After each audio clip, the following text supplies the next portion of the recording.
ধন্যবাদ মহিমা গৌরব তোমার, জয় হোক যিশু, জয় হোক তোমার। সকল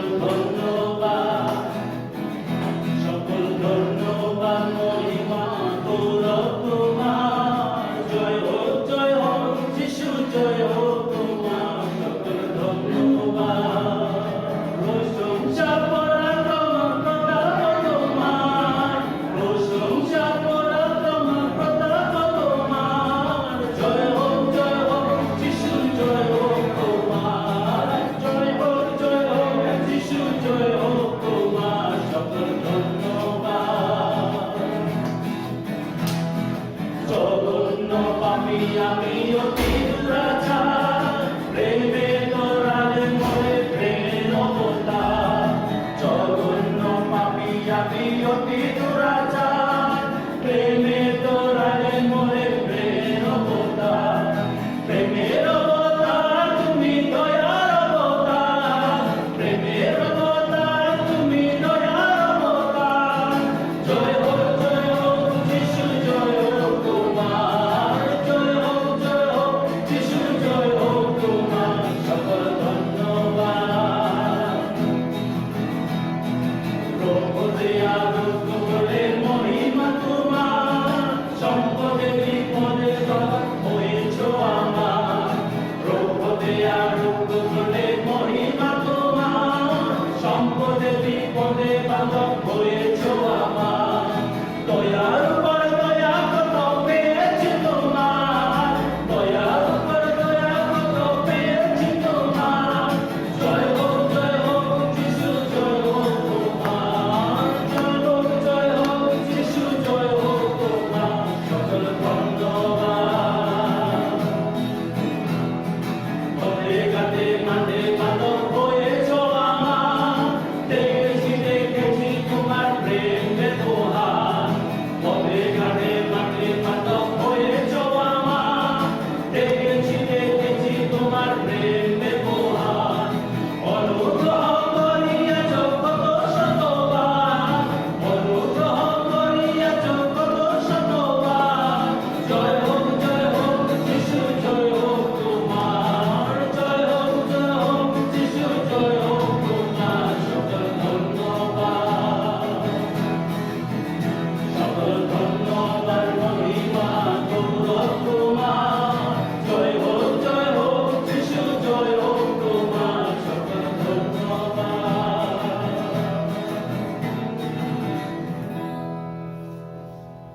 নমস্কার, সবাইকে জয় যিশু। আজকে অনেকদিন পর প্রভু আমাকে আবার সুযোগ দিলেন আপনাদের সম্মুখে এই ঈশ্বরের বাক্য আনার জন্য।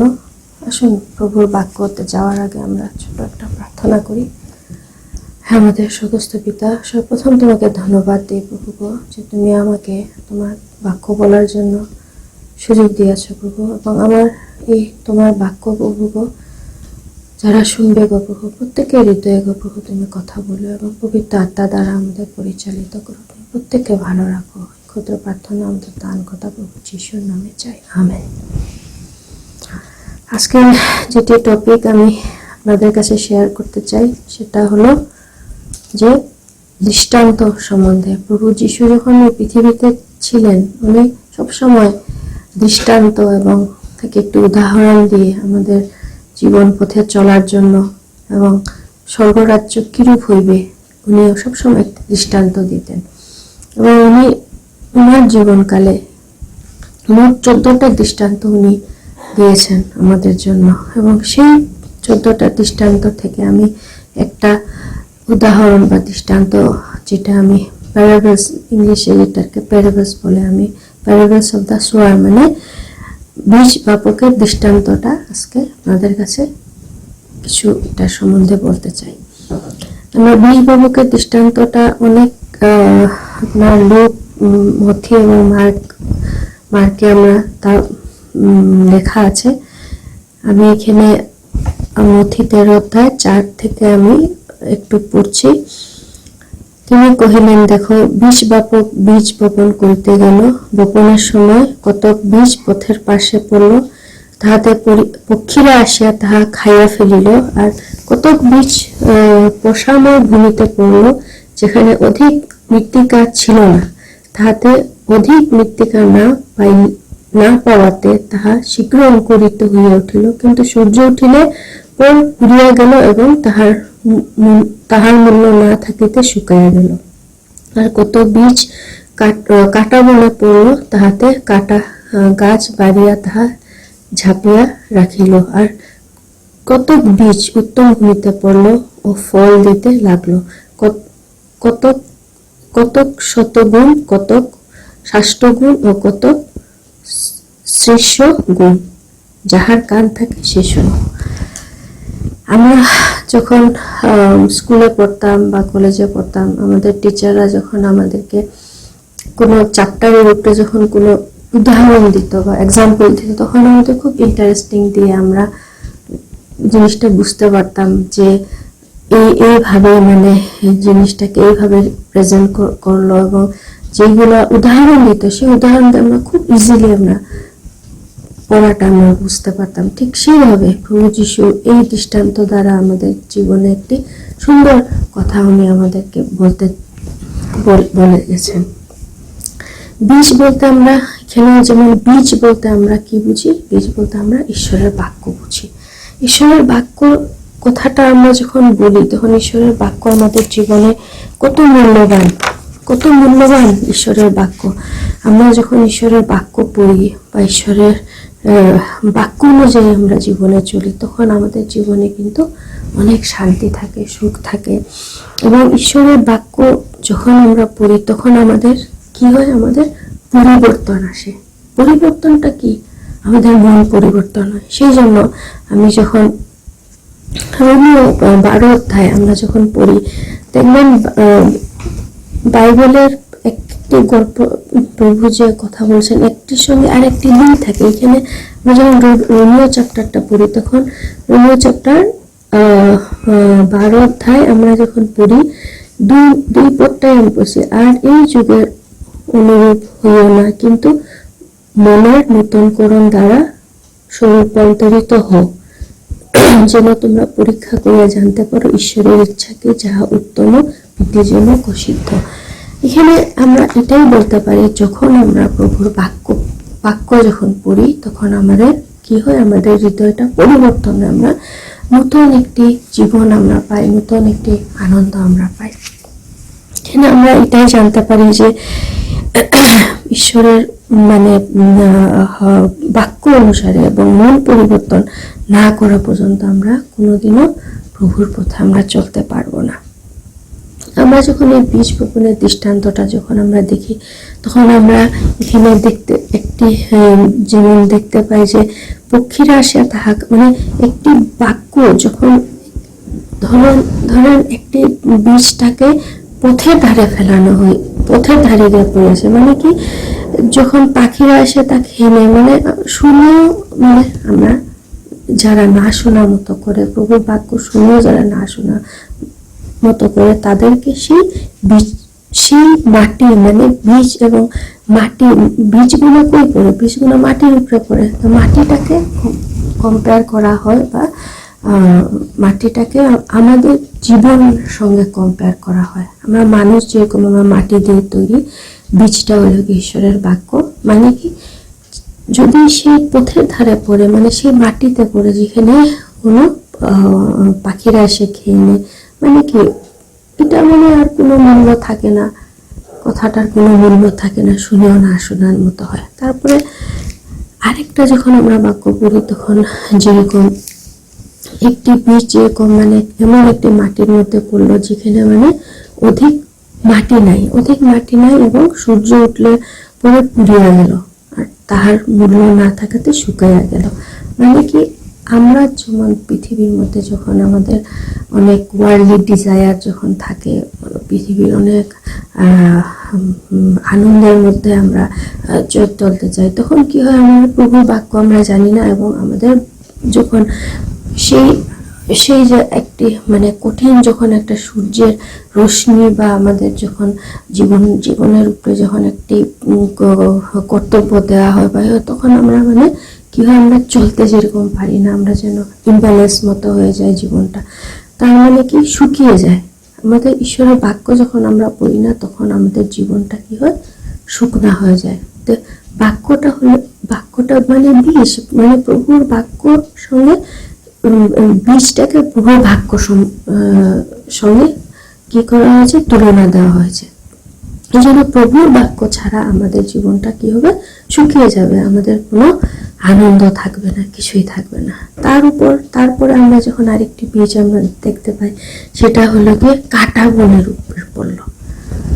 কাঁটা বনের উপরে যেটা পড়ে মানে কি, যখন কাঁটা গাছগুলো যখন উঠে, তখন কি হয়, সঙ্গে সঙ্গে বীজটা সে মাটিতে পড়লো এবং কাঁটাগুলো যখন বড় হলো, বীজটাও বড় হলো, তারপরে যখন কাঁটাগুলো ওকে ধরলো, তখন কি হলো, ওকে মানে চাপিয়ে ওকে শেষ করে ফেললো। মানে কি, আমরা এটাই বলতে পারি যে যখন আমাদের জীবনে ট্রায়ালস আসে, পরীক্ষা আসে, দুঃখ কষ্ট আছে, তখন আমরা কি করি, তখন আমরা অনেক সময় ঈশ্বরকে আমরা দোষারোপ করি, হে প্রভু আমাদের জীবনে কেন এরকম হলো।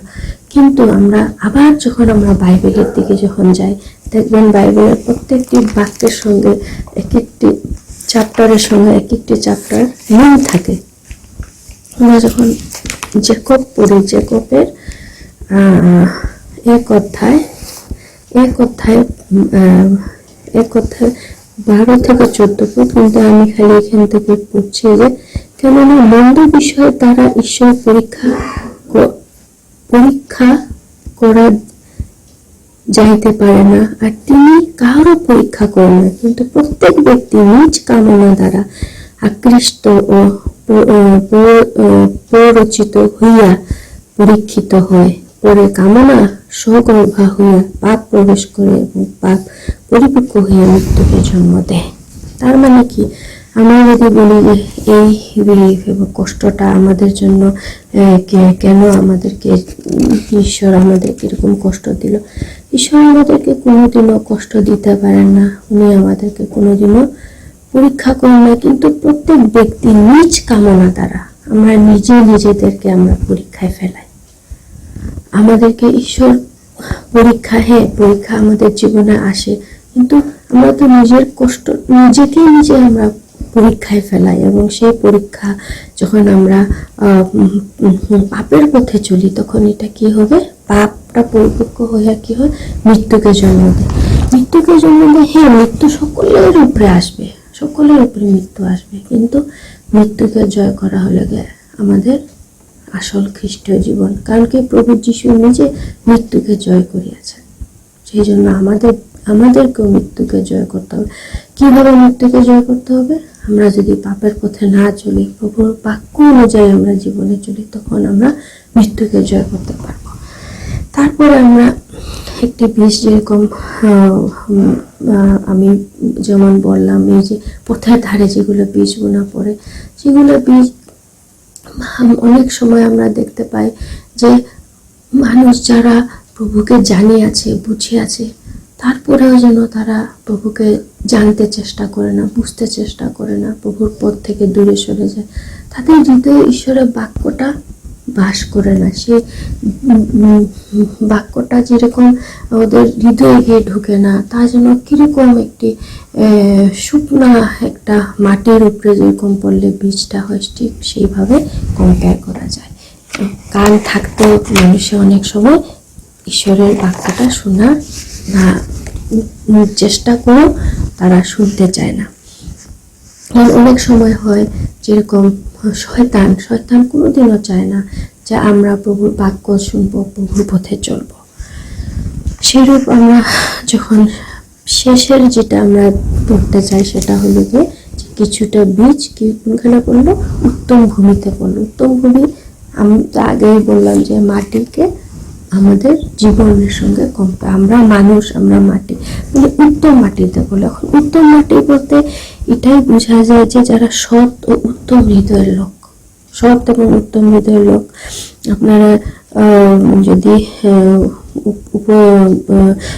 বলতে চান, তাহলে যেরকম সৎ এবং উত্তম হৃদয়ের লোক কারা হইতে পারবে, সৎ এবং উত্তম হৃদয়ের লোক কারা হইতে পারবে? যাদের ভিতরে সেই বীজটা গিয়ে কাজ করবে, মানে যাদের ভিতরে গিয়ে ঈশ্বরের বাক্যটা কাজ করবে। কারণ কি, আমরা যখন মথি 5 অধ্যায় 8 পদে যখন পড়ি, আপনারা পড়বেন বাইবেলে, যে happy are the pure in heart, they will see God. Pure কথাটা ভাবতে গেলে আজকালকার পৃথিবীতে কি কোনো পিওর জিনিস আছে? পিওর জিনিস নাই। খাওয়া দাওয়া পিওর না, কোনো কিছুই পিওর না। মানুষের হৃদয়টা কিভাবে পিওর থাকবে? চারিদিকে বিষাক্ত খাওয়া, বিষাক্ত ফল, বিষাক্ত সব কিচ্ছু সেই দিয়ে ভরা। কিন্তু আমাদের হৃদয়টাকে আমরা পিওর রাখতে পারি। কিরকম পিওর রাখতে পারি? যখন আমরা প্রভুর বাক্যকে আমরা অধ্যয়ন করি। সেই জন্য এটাই আমাদের প্রত্যেকের কর্তব্য, এবং প্রত্যেকের এটাই এজ এ আমাদের চাইল্ড অফ গড, আমরা নিজেদেরকে বলি আমরা চাইল্ড অফ গড। হ্যাঁ, এখানে চাইল্ড অফ গডের কথাটা মানে কি? আমরা যে সত্যিকারের যিশুর সন্তান, সত্যিকারের যদি চাইল্ড অফ গড হই, তখন আমরা যে পরিত্রাণটা পাইছি, কিসের জন্য এখানে বলছে যে কতক শত গুণ মানে কি? গুণ বলতে কি হয়? এখন একটি বীজ যখন মাটিতে পড়লো, তখন এটা আরো স্প্রাউট হয়ে আরো বীজ দিল, মানে কি? প্রভুর পরিত্রাণটা আমাদের ভিতরে যেন মরে না যায়, আমাদের ভিতর থেকে যেন এটা আরো অঙ্কুরিত হয়ে আরো যেন এটা ফলবুত হয়। তার মানে কি, আমাদের আশেপাশে আমরা যাকে পাই, আমরা যেন এই কথা বলি যে যিশু শুধু খ্রিস্টানদের জন্য আসে নাই, প্রভু যিশু মানবের পরিত্রাণের জন্য আসে। পৃথিবীর প্রত্যেকটি মানুষ যিশুকে গ্রহণ করতে পারে। এটা না যে প্রভু যিশুকে গ্রহণ করলে কারো খ্রিস্টান নামটা পিছনে লেগে যাবে, না। Christianity is not a religion, but it is the way of life. It is the way to follow the living God, who is the creator of this universe, and he is the almighty God. আমাদের প্রভুই হলেন গিয়ে সর্বশক্তিমান ঈশ্বর। যারা ওনাকে বিশ্বাস করবে এবং ওনার পথে চলবে, তাদের জীবনে কোনোদিনও কষ্ট, দুঃখ, জ্বালা, যন্ত্রণা থাকলেও সবসময় আনন্দ, পিস থাকবে।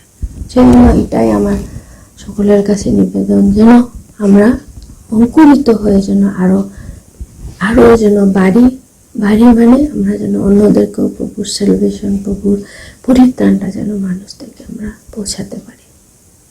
এটাই আমার আজকের কথা। ভুল ত্রুটি হলে আপনারা ক্ষমা করবেন, এবং আসুন আমরা ছোট একটা প্রার্থনা করি।